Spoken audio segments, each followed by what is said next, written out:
Hello again, friends, and welcome back to my channel. My name's Amy, and I'm glad you decided to join me for this first video of February, which is the Life as a Right Hemiplegic video. We made it into February. Can you believe it?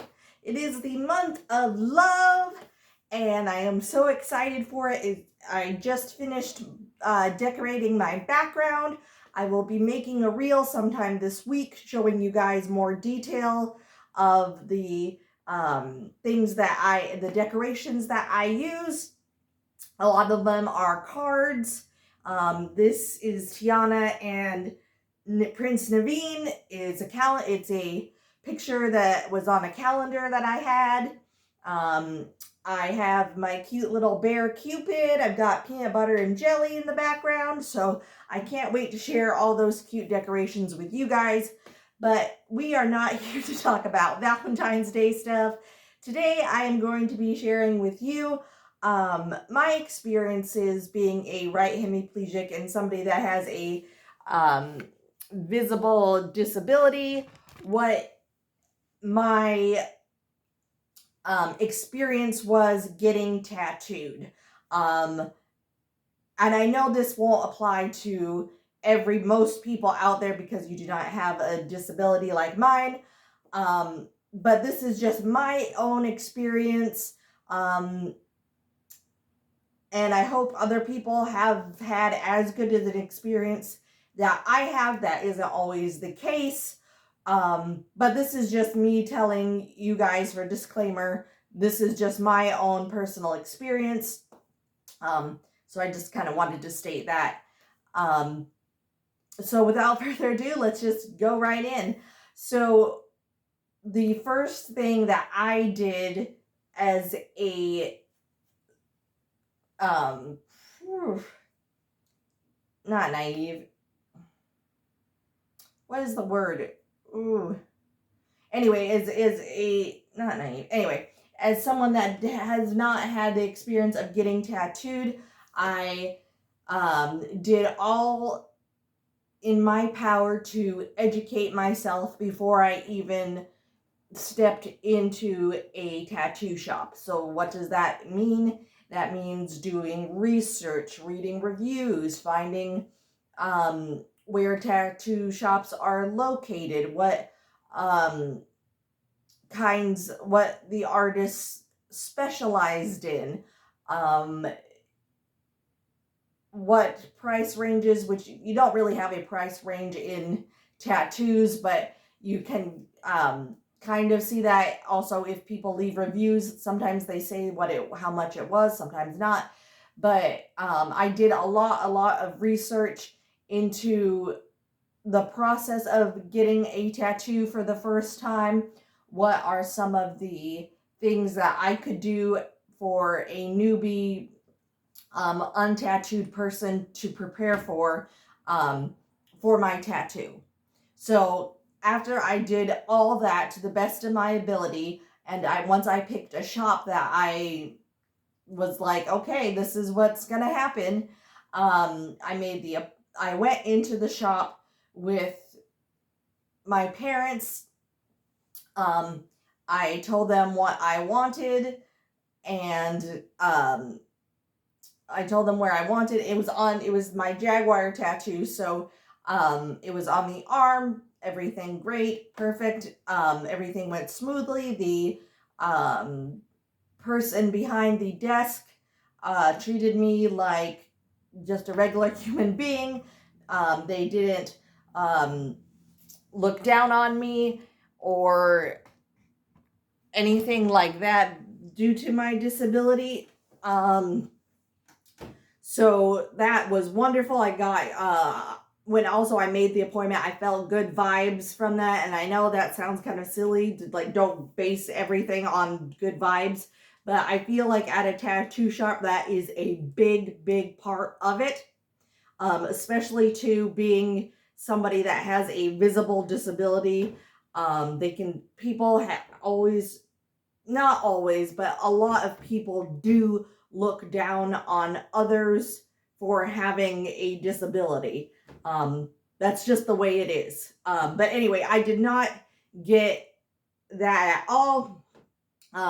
Day of appointment, I prepped myself as I could be, so I ate a good meal. My parents came with me because I can't drive, so I sat in the chair. The tattoo artist was like, "All right, this is it."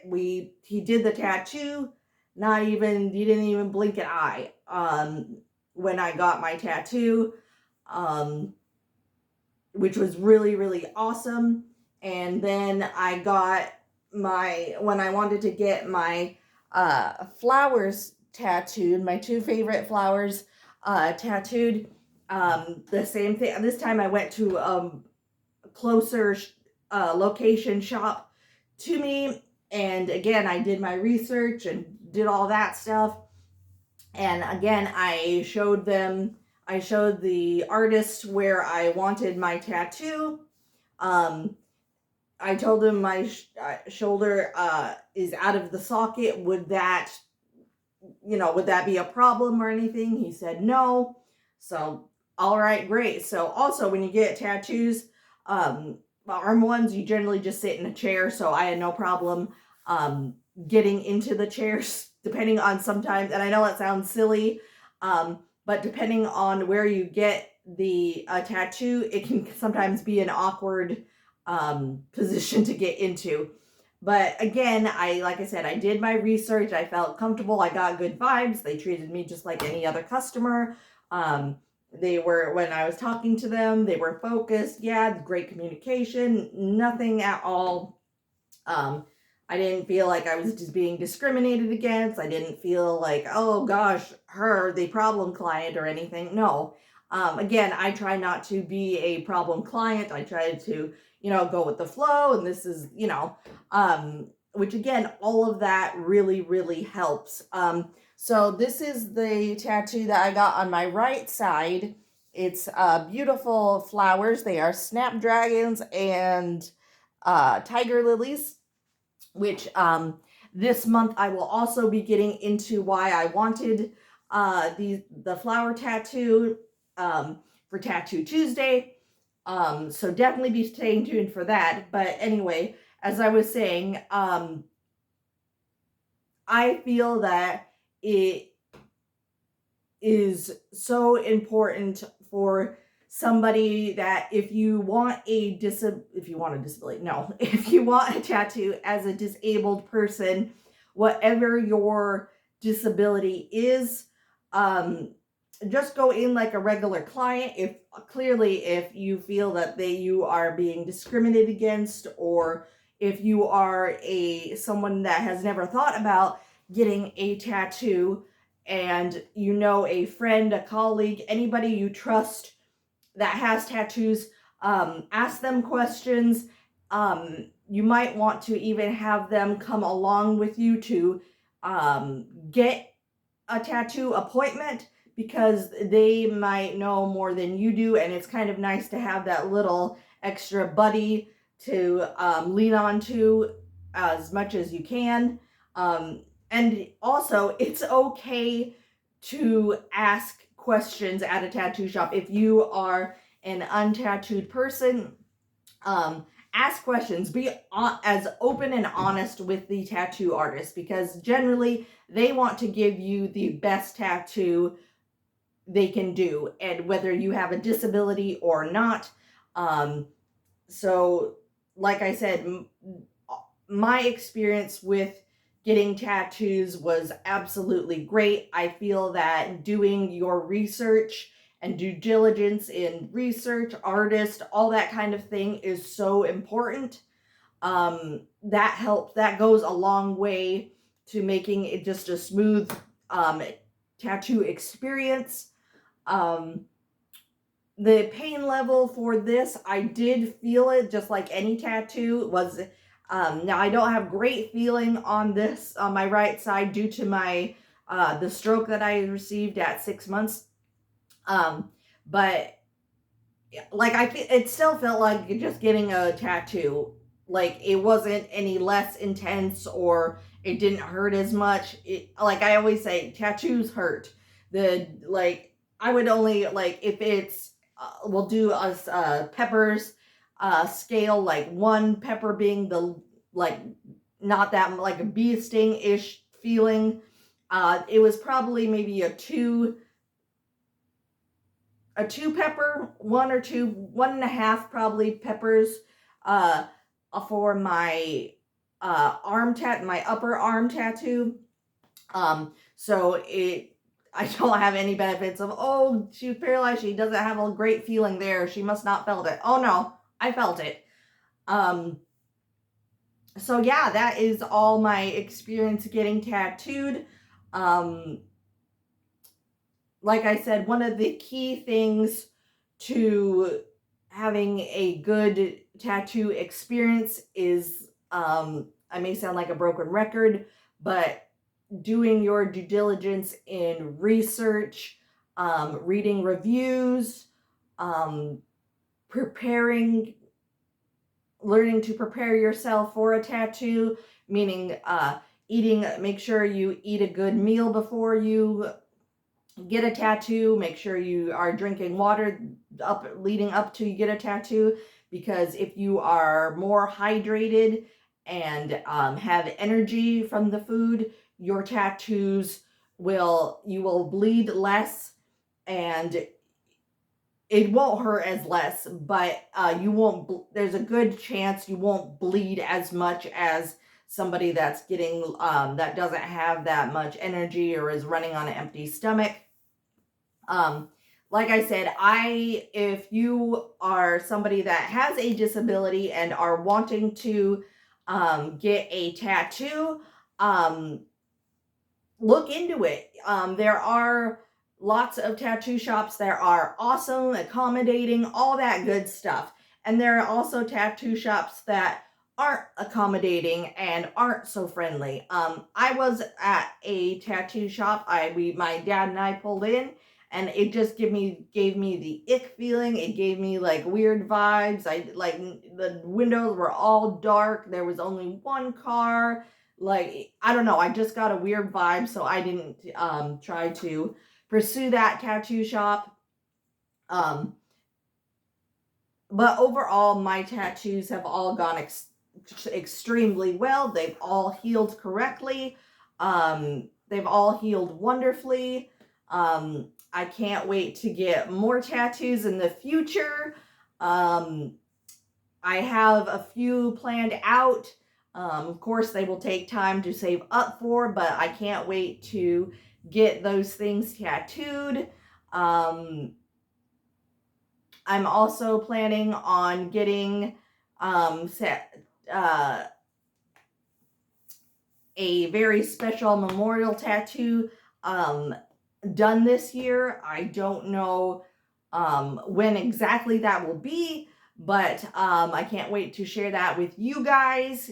When I do, I don't generally make videos of vlogs of stuff getting it. I just do pictures on Instagram. So if you guys want to check out what it is going to be, probably go check it out there. Again, I'm still saving up for that, but I do want to get a tattoo this year. It's a very, very meaningful one. But again, I digress.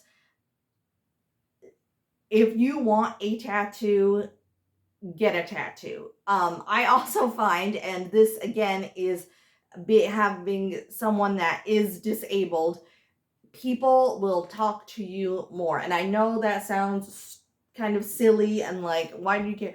But having that conversation, sometimes, depending again on your disability, sometimes people will like judge you or because and maybe your disability isn't visible. When I had brain damage with my stroke, so people can't see that. I also have a length discrepancy, so for the most part I walk and do normal things. Like, I'm not your typical disabled person. If someone says, describe someone that is disabled, I doubt anybody would be like, oh yeah, stroke victim, she has a weird hand. But anyway, if it is a conversation starter. More people are going to want to engage with you and talk to you and not get to know you, but like, they will be more friendly toward you. Is that always the case? No. I've never had a bad experience where someone like says something mean about my tattoos, or like, gave me the stink eye or the ick eye, whatever you want to call it. But I've had people come up to me like, "Oh, I love your tattoos. They're pretty, blah blah blah." And that's a real conversation starter, and it makes you feel so good. Now, if you are disabled, should you get tattoos just for that reason? No. You should get a tattoo for you. No other reason. It is your decision to make, and if you want to get it, go for it. Don't let people talk you out of it. Tattoos for me tell a story. They don't have to be all, like I said in my first tattoo video, they don't all have to be meaningful stories, but there is a story behind it. Like I said, all of mine have a story. And it can also open doors to having a conversation that you may not have with somebody before you had it. Kids sometimes look at my not tattoos, but they see me like in let's say a tank top situation. And clearly, my arm is visible to everybody. They can see it. They may be like, "Oh my." But if they see me tattoos, they're like, "Oh, that's kind of cool." Or like, they see how pretty it is or whatever. They smile. I smile back. It's interesting to see people's reaction of the different tattoos that I have. Like I said, I have a Shakespeare one. I have of course, my Jaguar, my pinup girl. On here, I have flowers. So it is a great way to to start up a conversation. When I do the same thing. Sometimes I see somebody that has a nice tattoo that I like, or the style or whatever. I'm like, "Oh, nice, nice tattoo. I like that, And sometimes just that simple compliment just brightens my day and makes me feel like, yay, And again, I don't need that to boost my confidence. I love who I am. I love my tattoos. They just make me happy. They are a part of me. I feel that for me, it is a beautiful aesthetic that I will never ever get sick of. I will never ever regret. Like I said, tattoos are a lifelong decision. Yes, you can. There we go. Now you guys can see my arm. Yes, you can get them removed, but that is, from what I've heard and watched over the years on YouTube, it is very, very painful and very expensive. So, if I could instill in you all some wisdom, make sure the tattoo that you get is something that you always, always will love and want. I will never, someone says they want a song or be like, "Well, you like this song now, but will you like it later?" And sometimes that's the case. Sometimes you absolutely love it and that's great. But I would just be very cautious just be aware of the things that you put on your body. And that this is just my opinion. I am very, very picky and on what I want as a tattoo and what I don't want. For example, I love Disney. I love Disney. I will always love Disney. Does that mean I want a tattoo of the Disney castle or a Disney princess? No. I feel that I can express my love of Disney through collecting Disney Funko Pops or collecting Disney Loungeflies. There's different ways of expressing it that doesn't need to be in tattoo form, if that makes sense. But Also, like I said, if you are somebody that wants a tattoo that is disabled, definitely do your research into finding a tattoo shop, because I'm sure they're going to be more than happy to accommodate. There are a lot of great artists that will work with you, that will just treat you like a regular customer and a regular client. And I know that's like who wants to be treated regular, but like, it's hard as a disabled person sometimes in the world to get good customer service, like anything. But we sometimes just, the world is cruel. The world is a very cruel, dark place sometimes when you have physical ailments, or even if your disabilities don't show, it's still hard when people hassle you or try and judge you or give you headache because perhaps your disability can't be seen, or if it does, they sometimes think you're faking. Yes, somebody has done that, like, oh, is it really? Like, to me, they thought I was faking somehow. I don't know. Anyway, that is all the video for today. Thank you so much for watching. If you like this video, please give it a big thumbs up, like, subscribe, share with friends and family. Down in the comments down below, let me know if you guys have, if any of you have, are thinking about getting a tattoo. Let me know the location. I'd love to know. Or if you guys have a tattoo, I'd really love to know. Leave me a image of your tattoo in the comments as well. Again, I'm just curious. I so love to communicate with you guys via comments and getting to know you. But yeah, that is all the video for today. Thank you so much for watching, and until my next video, bye-bye for now, everybody.